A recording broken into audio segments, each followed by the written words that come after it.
morning. May the light of Christ shine upon everybody. Hi, my name is Claudia Ingram, and we're going to do today a program of the Austin Conservative Forum. And we have a special guest today. Let me introduce you our new friend. Hello, I'm Jonathan Stilley. I've always been pretty active and been aware of what goes on politically locally, but about a year and a half ago, I started realizing after talking to lots of my friends and people that I do business with, a place for conservatives to be heard or have conversations about ballot items or things that are happening in the city. There wasn't really a good place for them to have those conversations without being attacked or debated constantly by more liberal ideology. So I set up the Austin Conservatives Forum and the Northwest Austin Conservatives Forum. And now then we've grown to about 2,200 people. So we communicate regularly via social media.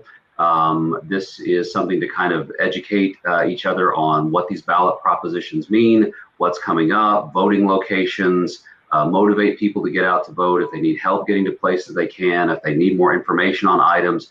And that's not just local, but it's local and state and national. And depending on the election cycle, you certainly see some more conversations, trending towards whatever's happening. But right now, all the conversation is about the local elections. What is a conservative view? So I would say that we kind of differentiate ourselves from a particular party. So not necessarily Republican or Libertarian. In my opinion, conservative views are ones that believe in fiscal responsibility, so not overspending, personal responsibility. You're responsible for yourself, that the government is not the answer to everything. And, government is necessary, but only in small doses. I believe it was Ronald Reagan that said that some of the most dangerous words in the English language are, I'm from the government and I'm here to help. So, we want to make sure that, that we keep government from overreaching where it doesn't need to be. Not controlling every aspect of our lives. And like I said, one of the biggest things are fiscal responsibilities as well. So we're not just throwing money at everything. Jonathan, tell me a little bit more about yourself. Where are you from? Sure. So I'm from West Texas originally. I've been here in Austin since the late 90s. I'm a real estate broker here in town. I deal with, all kinds of people's regular everyday lives, where they're living, where their kids are going to school, where they're shopping. I have been, like I said, active politically for some time, but not in any particular position, mostly just as a concerned citizen. So I don't hold any political offices. I've never held any political offices. I've just kind of become a neighborhood lead. Folks turn to me to answer questions about what's really going on politically, or where do I do this, or what are your opinions on these kind of things, or how does this work? And so I'm truly more of just kind of a citizen's advocate, just your average everyday Austin person's advocate to help answer those questions and, give them my opinions on how I think things could work to make their lives a little bit better. Thank you, Jonathan. For our brothers and sisters who are watching this program right now, any party is paying us. Nobody is sending us to do this. We are just citizens that want to inform you about that the votes are going to be in May 1st. There is a lot of things in the ballots, and it's kind of confusing, all that things that you read over there. Although I read it in Spanish and in English, right. But there is a lot of things, and there are things that probably we don't understand. So let me put a picture about how the ballot look like, so maybe we can read and talk about each one of these topics. So I would say that the polls open on May the 1st, but early voting actually opened on Monday. And so I would really encourage people, as opposed to waiting for the last minute, we don't know what lines are going to be like. Those locations, which that flyer you put up, they're all over Austin. I have found that it's much easier to vote during the day. So if you've got a lunch break, or you can do something at 10 or 11 o'clock in the morning. When my wife and I went and voted, we went right in, no wait, no line. So vote early. Just to make sure that it's in there, and you're not standing in line someplace at 7 o'clock at night trying to cast your ballot. Okay, let's go with the first one. So Proposition A. Yeah, Proposition A. You don't mind reading for us? Sure. You can read it? Absolutely. So Proposition A is, shall the city charter be amended to give the Austin Firefighters Association, Local 975 of the International Association of Firefighters, the authority to require the city to participate in binding arbitration of all issues in dispute with the association if the city and the association reach impasse in collective bargaining negotiations. So in a nutshell, the firefighters union wants to be able to take the city to binding arbitration if they can't come to an agreement, usually on contractual things and stuff like that.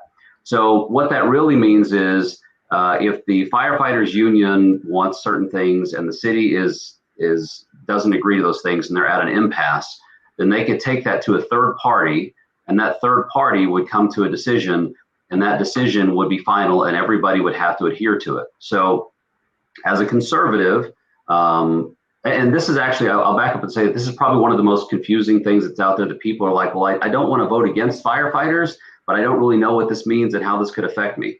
So what I'll say is, first of all, from a conservative standpoint, this is being pushed by the union, and the Austin city firefighters are some of the highest paid in the state. So that the city takes pretty good care of them. Now then, there was a couple of years where they were really fighting with the city about contracts. What I have to step back and look at it is, as a citizen, the city is responsible to us for good stewardship of our money. And it is possible that if they went to binding arbitration and some third party made a decision on how this contract should look, then there could be the situation where the city would be required to pay out a whole lot more money that's not necessarily budgeted, and that would be binding on us. Also, a lot of times these discussions for binding arbitration are private, which means that as a citizen, we don't really know what they're discussing, what they're asking for, what they're capitulating to. And I'm never a fan of privacy when it comes to contract negotiations that have to deal with our money. And the third thing is, and there is this possibility, and we've seen this in San Antonio, is that Austin does have bonds, and we could take a potential credit rating hit by having a binding arbitration out there, because the city doesn't have control of its own dollars. So that could mean on big bonds that we could actually have to pay an additional $300,000 to $500,000 worth of interest. So I'm all in favor of the firefighters, and some of my dear friends are firefighters. But again, this is being pushed by a public union, not necessarily the individual firefighters. And so as a conservative, knowing that I can't know exactly what they're negotiating on, and that we have the potential to have to pay more money down the road, I'm against Proposition A. Okay. This is confusing because they didn't put A that's following by B. They just skipped the B. So let's go to do the C. Well, C is not too bad. This is about a charter being amended. I'll read it to us. Shall the city charter be amended to allow for a director of police oversight to be appointed or removed in a manner established by city council ordinance, with duties that include the responsibility to ensure transparency and accountability as it relates to policing? So the big question on this one is not, do we need a director of police oversight, right? The question is, should that person be appointed and be able to be removed by the city council? So right now, these positions are appointed and done by the city manager, which is a non-political position. So I'm never a fan of, if you have a city council that has a particular political tilt, whether it's left or right, you have the potential to have our police department, which serves all of us, being overseen by somebody that is appointed by political appointees, then they're going to be kind of beholden to that particular political ideology. So you could see that if there was a city council that was extremely liberal, appointing a very liberal type of police oversight that doesn't like what the police department is doing, then it could cause some real problems with our policing. And the opposite could happen as well. You could have a particularly conservative city council that thinks that we really need to crack down and be harder, and the police aren't being hard enough. And because of those political wins, we're dealing with something that, as the police department and justice, is set up as a, co-equal branch, right? Justice should be something that is completely non-political. So I don't like oversight being dictated and responsible to political parties. So I would vote against Proposition C as well. I did. Okay. Proposition D, shall the city charter be amended to transition the election for mayor from gubernatorial election years to presidential election years, providing that the mayor elected in 2022 will serve a 2-year term, and then mayoral elections will occur at the same date as the presidential elections, starting in 2024. So right now we vote for the mayor in off years. It's not the same year as a presidential election. And for a long time, it's been done like that on purpose, because it's when you get people showing up for presidential elections, it tends to be very party specific, and they're not as involved or concerned with the local issues that would pop up with the mayor. So they've kept them separate. And this is an attempt to put it to the presidential election cycle so that you have a lot more people showing up, voting, more or less straight party tickets, even though technically the mayor is a non-party position.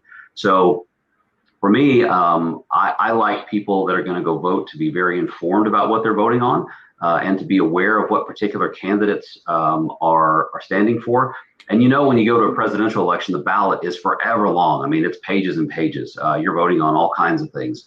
And so having it in an off year allows people to really focus in on what they're voting on and not have to look at, 37 or 40 different things, school board trustees, bond issues, congressional seats, senatorial seats, state. It's a lot of stuff. So the mayor has such an impact on how we live our daily lives. I think that it should remain on the off years where it is. So I would vote against this one, Proposition D, as well. But it's true, and a lot of people doesn't go to vote. Right. It's really true. A lot of people don't show up in these right. kind of elections, right? That's right. And, as a citizen, it really is your responsibility. I mean, we've set it up where there are so many polling locations. It's so fast to do it. You can do it early. You can do it, digitally. It's so simple that, there really is no reason for anybody that is a citizen to not go vote. Everybody should go vote. I mean, every single time, especially for local elections, because that's what really affects your daily life more than many other things. Yes. So let's go to the Proposition E.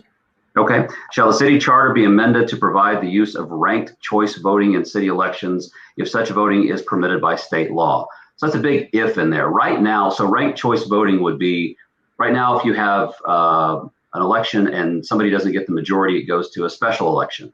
And what this would change it to would be ranked choice. So nobody got a majority, so the first person wins, the second person, and it goes in that order.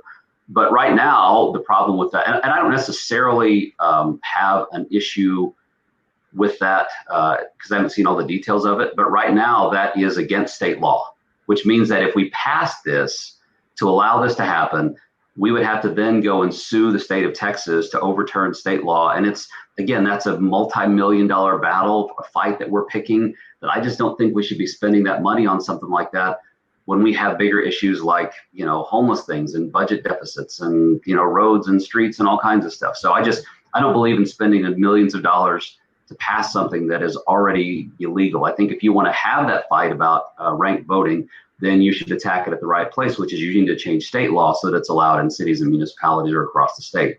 But, right now it's illegal. So to me, that's a no vote. Okay. So let's go to talk about the F. F is a big one. So this is one of the most important ones that's out there, and this ties in closely to G. So Proposition F is for a strong mayor. And what it says is, shall the city charter be amended to change the form of city government from council manager to strong mayor council, which will eliminate the position of professional city manager and designate an elected mayor as the chief administrative and executive officer of the city with veto power over all legislation, which includes the budget, and with sole authority to hire and fire most department heads and direct staff, and with no articulated or stated charter authority to require the mayor to implement council decisions. So basically, this is going to make the mayor like a president. And he's going to be, the city council could vote all 10 people in the city council, or nine people, all 10 people in the city council to vote for something and the mayor to veto it. He would be in charge of hiring and firing all staff in the city, police chiefs, all those kind of things. So the easiest argument that I could have for you, and that's a very strong position. People say, well, the city council could always override that veto with the vote. And there are two big reasons why I am vehemently opposed to this, and there's lots of pushback across the city from this. Number one, imagine the worst person that you can't stand as a politician, the very worst one, and now put him in as mayor. You may completely disagree with him, and you can have everybody on the council that you agree with, and he vetoes it. And now it has to go back through, and it's going to lengthen all kinds of the process. So that's one of the reasons that I'm against it. The other one is that to have such a strong mayor like that, to be able to veto and hire and fire people really puts a political influence on all of those staff positions. And the other thing is this, and I'll ask anybody that's watching us, you can call your city council person's office and usually get an email or a phone call back within the day or the next day. And I'll ask any of you, if you're not in politics all the time, when was the last time you got a call back from the mayor's office, right? And I mean, that's going to make a really powerful position that is going to be even less responsive to you as a citizen. So, this is getting massive pushback. And so this is a strong, strong no for me. I want to be able to talk to my city council person that's actually representing me in my district to go vote on things. And then if I can, that'll roll right into Proposition G, which is, shall the city charter be amended to provide for an additional geographic council district, which will result in 11 council members elected from single member districts. This is less about having more council members, and this is a lot more about having to balance out the city council. Right now, the mayor is a voting member. So we have 10 council districts and the mayor. That's 11 votes, which means you never have a tie vote. But if they make the mayor, Proposition F passes, then the mayor is now not a voting member. So you have 10 council members. So you have to have one more council member so you don't end up with tie votes all the time. The problem with this is if Proposition F fails, and so we don't have a strong mayor, so now the mayor is still a voting member, and you add one more city council district, you're at 12 voting members for the city council, 11 plus the mayor. So you can end up with ties. And there are a lot of votes, especially amendments and things like that to ordinances that end up with a 1-vote margin. And so it's been set up forever intentionally to have an uneven number so we don't have ties. So if you vote against Proposition F, which you should also vote against Proposition G, because that will leave us with an unbalanced city council so we don't end up with ties. Okay. So let's go with the next one. You have Proposition H, shall the city charter be amended to adopt a public finance campaign program which requires the city clerk to provide up to 2 $25 vouchers to every single registered voter who may contribute them to the candidate for city office who meet the program requirements. So this is a city giveaway of your tax dollars. This would take every single registered voter. You'd get 2 vouchers or up to 2 vouchers for $25. And you could then take that $25 and go give it to the campaign person of your choice. Proponents of this are saying that it's a way to keep big money out of politics. It's really not. I mean, most of the contributions that you get right now are $25 or less. And I think that, again, if you talk about $25 times 2 times every registered voter in Travis County, that's a lot of money. And you have to start asking, where is that money going? How is it going to be accounted for? And, you could have situations where you have large groups motivating people, polling all those things together to kind of start swaying elections to give somebody a financial advantage in an election because they've gathered, $200,000 worth of campaign contributions because, people got, neighborhoods together or whatever in the world it is. So I don't think that tax dollars should be involved so much in public elections like that. I think there are better ways to do it. It's not in this proposition, but that could have to do with co-equal airtime for everybody, things like that. So I'm strongly against this because I just don't like taxpayer giveaways into politicians' pockets. Okay, so let's go with the B. I think this is the hidden one. The Proposition B, right? So it's funny, on the paper ballot, they show it at the end. When I actually went and voted, it was actually in order. So that was nice to see.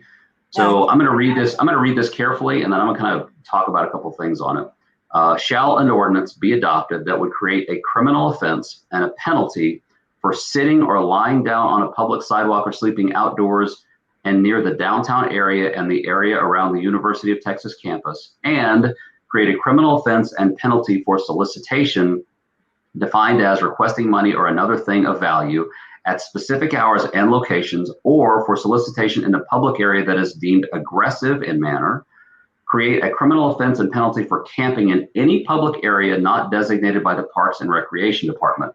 So this is the big one that everybody's out really talking about, right? And this is the voting for or against a camping ban. So I'll start off by saying I'm very much in favor of Proposition B. And I'm going to talk about a couple of quick things that people are saying about it that are not true and not correct. So this is an informative thing to correct some misinformation. There's some very specific wording in there about lying and sitting around downtown and UT. That's because that is a specific homeless problem that they have down there. It's not just tents. It is people sleeping on sidewalks in front of businesses, etc. When you get further out into the suburbs, you get into the 183 area, you get into the Ben White area, you don't have people sitting and lying as much as you do camping. So that's a specific ordinance that says, if you're downtown, you can't lie, you can't sleep, you can't do these things on the streets. And then the other parts of it, in Northwest Austin, Southwest Austin, South Austin, North Austin, the ordinance would prevent them from popping up tents and all those kind of things underneath overpasses. Again, any place that is not dedicated to actually for camping. So the other thing is, a lot of people say, if you vote for this, you're not being compassionate, you're against homeless people, and you're making being homeless illegal. And the answer to that is that is patently not true. Number one, being homeless is not illegal. The city of Austin tried this experiment 2 years ago to let people camp and sleep wherever they wanted to kind of throw it in everybody's faces. The reality is, being homeless is not illegal. Camping and underneath overpasses, using drugs, panhandling, being aggressive, stabbing somebody in academy, those kinds of behaviors are illegal, just like speeding is illegal. And so by allowing the people to camp any place, it's really not compassionate to the homeless people, because they're not forced to get the treatment that they need. So, we all know and agree that, and according to ECHO, 60% have drug addiction problems, 40% have some type of mental problems. Then you have financial people that just fell into the cracks through no fault of their own, could have been a medical issue or a family death. And there's no silver bullet for this thing, right? There's no one size fits all. But what we do know is that the only way to legally compel somebody to get help is through some type of ordinance, because the city can't say, listen, you have a drug addiction problem, you need to get help. So the only way to force them to get that help is to say the behavior that you're doing, which is using drugs, whatever in the world it is, this is illegal. We're going to give you a ticket. We're going to cite you for this. And the problem was, in the past, when the police cited somebody, they would get a warrant and they would throw these people into the justice system, into jail. And that's not the place for a person with mental problems, a person with drug addiction problems. They need to get the help that they need. They need to be triaged. And so this, in essence, would force the city to look at those programs and how do we want to spend those dollars. So there are a lot of private organizations that are out there, Mobile Loaves and Fishes, lots of places that have these smaller homes that are there to help people, but they will not help people that have mental issues and have drug addiction problems, because they're not set up for that. The same thing is with the city buying hotels all over the place. I think we've got 4 right now. I don't know how many more that are being looked at. Do you really want to have a hotel full of people with mental issues and drug addiction problems? Who's going to manage that? How are you going to deal with that? That's not the right place to house these people. And there needs to be a comprehensive plan for how we're going to deal with our homeless population in a passionate way. But, letting them live underneath a bridge at 183 in Oak Knoll, or on I-35, or down off of Ben White, where there's, all kinds of traffic, and they're freezing cold in the winter and burning up in the summer. And, we just had another fire in a homeless camp, and there's an entire underground economy that has to do with bartering and, drugs and violence and sex and all kinds of things. And it's not a healthy situation for them. And so as a society, we have to say that, camping underneath overpasses, near schools, near my kid's ballpark, is not an acceptable thing for us as a society. My kid plays ball, and we have a homeless camp that is 50 yards from that. And we've been over there and done cleanups. And I sent you some of the pictures of the buckets of syringes and needles that they've left out there. And this is, 50 yards from where 800 kids play baseball on a regular basis. It's not safe. We just had a homeless man stab somebody inside Academy for whatever reason. And so banning this camping would not only make our regular citizens that are not experiencing homelessness, it would not only make them safer, but it would then force the city to really look at how are we going to deal and help with these homeless populations that are here. And so, if they need mental health, we need to look at how do we fund that and what are we going to do with those things. If they need drug addiction recovery issues, they have those problems. We need to deal with how are we going to help these people get over those addictions so we can transition them into productive members of our society. If they have financial problems and they're there through no fault of their own, then, we need to get them into those either private or public programs that help them. And if they decide that they just want to live on the streets and be homeless because that's their way of life, then our answer is, I'm sorry, that's not acceptable for us as a society. You have to be contributing to what we're doing. And, just living on the street is not an acceptable thing to do. So I hope that helps with, some of the items of Proposition B. If we leave it in place, what's going to happen is the homeless camps are going to continue expanding. We're going to continue to see increased crime, increased fire in those areas. Austin has been ranked right now as the #2 best place to go for homeless people because they know that they're going to get free housing, free health care, free meals without any restrictions for, what they need to be doing to help their situation. And so, we have a city right now that is one of the best in the country. People are moving here from all over the country. And, if we don't change this, we're going to end up being San Francisco and Seattle and Oregon, where people are leaving in droves. I mean, New York City still. I mean, people are leaving there because the folks don't want to have, homeless people camped out in front of their businesses that are, drunk, passed out in front of it, or they don't want their kids walking to school. Right now in Seattle, there are 2 homeless encampments that are adjacent and attached to elementary schools and middle schools. And the kids are walking over drug needles going to school. As a society, I don't think we find that acceptable. And so I'm a strong proponent of voting for this. But it has to be a 2-part thing. We also have to make sure that the city of Austin does its job. You can't just ban them and then say, well, go do what you want. They have to deal with the problem and start setting up the programs to help these homeless people. Okay. So the election day is May the 1st, but like I said, we do have early voting that's already started.